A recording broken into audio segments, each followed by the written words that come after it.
ನೀವು ಲೈಸೆನ್ಸ್ ತಗೊಂಡಿದ್ದಾರೆ, ಪರ್ಮಿಷನ್ ತಗೊಂಡಿದ್ದೇನೆ ಅಂತ ಹೇಳ್ತೀರಲ್ಲ, ಇದು CLS 7 ಇದು. CLS 7 ಅಂತ ಹೇಳಿದ್ರೆ ವಸತಿಗರಿಗೆ ಮಾತ್ರನೇ ಬೋರ್ಡ್ಗಳು ಹಾಕೊಳ್ಳೋದು, MRP ತರ ಮಾರೋದು, ಪಬ್ಲಿಕ್ ಮಾರಂಗಿಲ್ಲ. ಇದು ಒಂಥರ ಪಾರ್ಟಿ ಹಾಲ್ ಇದ್ದಂಗೆ.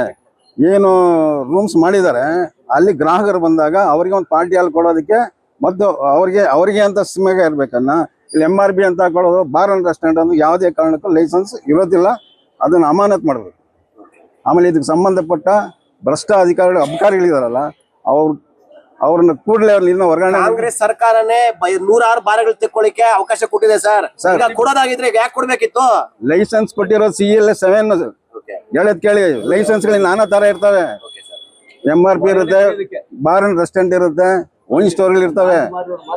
ಇದು ಒಂದ್ಲಿ ಯಾರು ಬಂದು ಗೆಸ್ಟ್ಗಳು ಬಂದು ಇರ್ತಾರೆ ಅವರು ಮಾತ್ರ ಸಪ್ಲೈ ಒಳಗಡೆ ಕೊಡ್ಬೇಕಷ್ಟೇ. ಯಾವುದೇ ಕಾರಣಕ್ಕೂ ಪಬ್ಲಿಕ್ ಅಲ್ಲಿ ಅಲ್ಲ ವಿಷಯ ಹೇಳಿದ್ದು. ಅದ್ ಬಿಟ್ಟು ಓಪನ್ ಆಗಿ ಇಲ್ಲಿ ಬಡಕಣಗಿಲ್ಲ. ಈಗ ನಮ್ಮನ್ನೆಲ್ಲ ಉದ್ದೇಶಿಸಿ ಕಾಂಗ್ರೆಸ್ ಮುಖಂಡರಾದಂತ ಕೇಶವರಾಜನ್ ಅವರು